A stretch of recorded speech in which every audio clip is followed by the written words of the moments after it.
Merry Christmas, squirrels! I have an FO. I made this hat. This hat that was giving me fits with the band. Because it's this yarn. Can you imagine it would split? See how loosely it's plied, but I love it. I took one ball of this and just a wee bit of this one, so I'm going to do a cow to go with it. I love it! And the pattern that I followed, the tutorials on my community tab. I think it's called 1 Hour Beanie. It took me 3 weeks just to do the brim. The rest of it done last night. Okay, today's story is Clorinda. Sorry, I ate some chocolate. Some dark chocolate orange. Clorinda's Gifts, published 1906. I just said that. It's a dreadful thing to be poor a fortnight before Christmas, said Clorinda with the mournful sigh of 17 years. Sissy's crossed back there. Move the other one to over there. Aunt Emmy smiled. Aunt Emmy was 60 and spent the hours she didn't spend in a bed, on a sofa, or in a wheelchair. But Aunt Emmy was never heard to sigh. I suppose it is worse than that. I suppose it is worse then than at any other time, she admitted. That was one of the nice things about Aunt Emmy. She always sympathized and understood. I'm worse than poor this Christmas. I'm stony broke, said Clorinda dolefully. My spell of fever in the summer and the consequent doctor bills have cleaned out my coffers completely. Not a single Christmas present can I give, and I did so want to give some little thing to each of my dearest people. But I simply can't afford it. That's the hateful, ugly truth. Clorinda sighed again. The gifts which money can purchase are not the only ones we can give, said Aunt Emmy gently, nor the best either. Oh, I know it's nicer to give something of your own work, agreed Clorinda, but materials for fancy work cost too. That kind of gift is just as much out of the question for me as any other. That's not what I meant, said Aunt Emmy. What did you mean then? Asked Clorinda, looking puzzled. Aunt Emmy smiled. Suppose you think out my meaning for yourself, she said. That would be better than if I explained it. Besides, I don't think I could explain it. Take the beautiful line of a beautiful poem to help you in your thinking out. The gift without the giver is bare. I'd put it the other way and say the giver without the gift is bare, said Clorinda with a grimace. That's my predicament exactly. Well, I hope by next Christmas I'll not be quite bankrupt. I'm going into Mr. Callender's store down at Murray Bridge in February. He's offered me the place, you know. Won't your aunt miss you terribly? Said Aunt Emmy gravely. Clorinda flushed. There was a note in Aunt Emmy's voice that disturbed her. Oh, yes, I suppose she will, she answered hurriedly, but she'll get used to it very soon, and I'll be home every Saturday night, you know. I'm dreadfully tired of being poor, Aunt Emmy, and now that I have a chance to earn something for myself, I mean to take it. I can help Aunt Mary, too. I'm to get $4 a week. I think she would rather have your companionship than a part of your salary, Clorinda, said Aunt Emmy. But of course you must decide for yourself, dear. It's hard to be poor. I know. I'm poor. You? Poor? Said Clorinda, kissing her. Why, you're the richest woman I know, Aunt Emmy. Rich in love and goodness and contentment. And so are you, dearie. Rich in youth and health and happiness and ambition. Aren't they all worthwhile? Of course they are, laughed Clorinda. Only unfortunately Christmas gifts can't be coined out of them. Did you ever try? asked Aunt Emmy. "Think out that question, too, in your thinking out, Clorinda." "Well, I must say bye-bye and run home. I feel cheered up. You always cheer people up, Aunt Emmy. How gray it is outdoors. I do hope we'll have snow soon. Wouldn't it be jolly to have a white Christmas? We always have such faded brown Decembers." Clorinda lived just across the road from Aunt Emmy in a tiny white house behind some huge willows. But Aunt Mary lived there too, the only relative Clorinda had, for Aunt Emmy wasn't really her aunt at all. Clorinda had always lived with Aunt Mary ever since she could remember. Clorinda went home and upstairs to her little room under the eaves where the great bare willow boughs were branching athwart her windows. She was thinking over what Aunt Emmy had said about Christmas gifts and giving. "I'm sure I don't know what she could have meant," pondered Clorinda. "I do wish I could find out if it would help me any. I'd love to remember a few of my friends at least. There's Miss Mitchell. She's been so good to me all this year and helped me so much with my studies.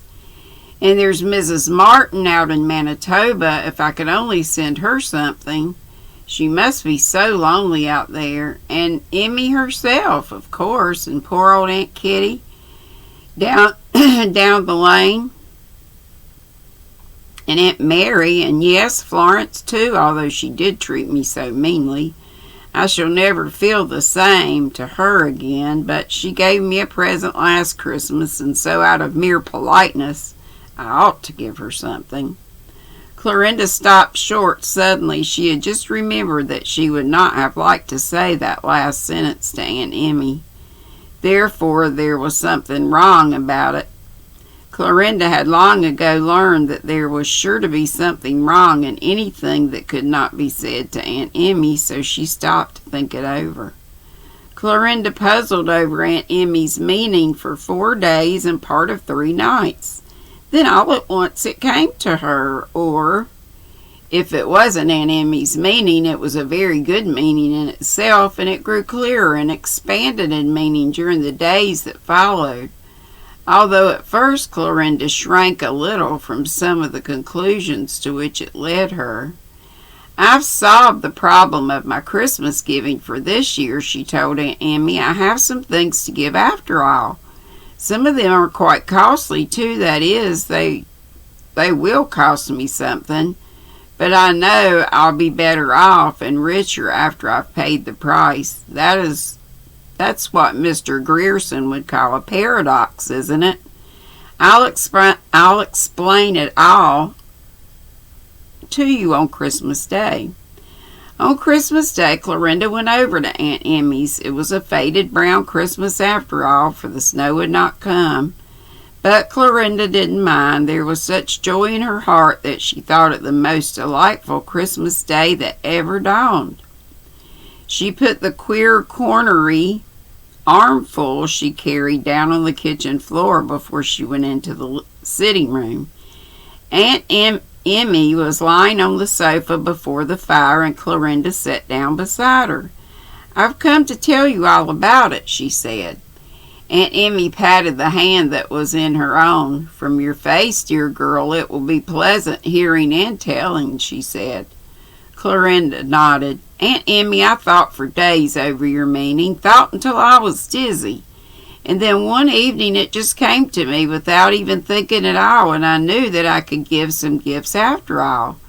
I thought of something new every day for a week. At first, I didn't think I could give some of them, and then I thought how selfish I was. I would have been willing to pay any amount of money for gifts if I had had it, but I wasn't willing to pay what I had.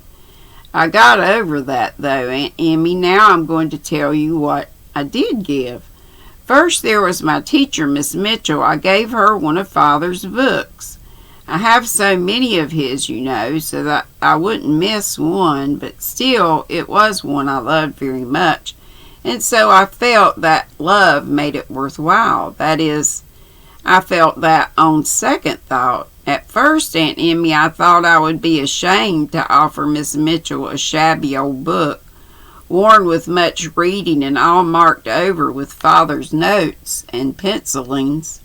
I was afraid she would think it queer of me to give her such a present, yet somehow it seemed to me that it was better than something brand new and unmellowed, that old book which Father had loved and which I had loved. So I gave it to her, and she understood. I think it pleased her very much, the real meaning in it. She said it was like being given something out of another's heart and life. Then you know Mrs. Martin, last year she was Miss Hope, my dear Sunday school teacher. She married a home missionary, and they are in a lonely part of the West. Well, I wrote her a letter, not just an ordinary letter. Dear me, no. I took a whole day to write it. And you should have seen the postmistress' eyes stick out when I mailed it. I just told her everything that happened in Greenville since she went away. I made it as newsy and cheerful and loving as I possibly could.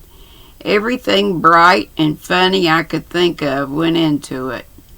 The next was old Aunt Kitty. You know she was my nurse when I was a baby, and she's very fond of me. But, well, you know, Aunt Emmy, I'm ashamed to confess it, but really I've never found Aunt Kitty very entertaining, to put it mildly. She's always glad when I go to see her, but I've never gone except when I couldn't help it. She's very deaf and rather dull and stupid, you know. Well, I gave her a whole day. I took my knitting yesterday and sat with her the whole time and just talked and talked. I told her all the Greenville news and gossip and everything else I thought she'd like to hear. She was so pleased and proud, she told me when I came away that she hadn't had such a nice time for years. Then there was Florence. You know, Aunt Emmy, we were always intimate friends until last year. Then Florence once told Rose Watson something that I had told her in confidence. I found it out and was so hurt I couldn't forgive Florence, and I told her plainly I could never be her real friend again. Florence felt badly because she really did love me, and she asked me to forgive her, but it seemed as if I couldn't. Well, Aunt Emmy, that was my Christmas gift to her, my forgiveness. I went down last night and just put my arms around her and told her that I loved her as much as ever and wanted to be real close friends again. I gave Aunt Mary her gift this morning. I told her I wasn't going to Murray Bridge, that I just meant to stay home with her. She was so glad, and I'm glad too, now that I've decided so. Your gifts have been real gifts, Clorinda, said Aunt Emmy. Something of you, the best of you, went into each of them. Clorinda went out and brought her cornery, what's that, C-O-R-N-E-R-Y, cornery armful in. I didn't forget you, Aunt Emmy, she said as she unpinned the paper. There was a rose bush. Clorinda's own pet rose bush, all snowed over with fragrant blossoms. Cornery armful. What is that? Is it newspaper or something? Aunt Emmy loved flowers. She put her finger under one of the roses and kissed it. It's as sweet as yourself, dear child, she said tenderly, and it will be a joy to me all through the lonely winter days. You found out the best meaning of Christmas, giving, haven't you, dear? Yes, thanks to you, Aunt Emmy, said Clorinda softly.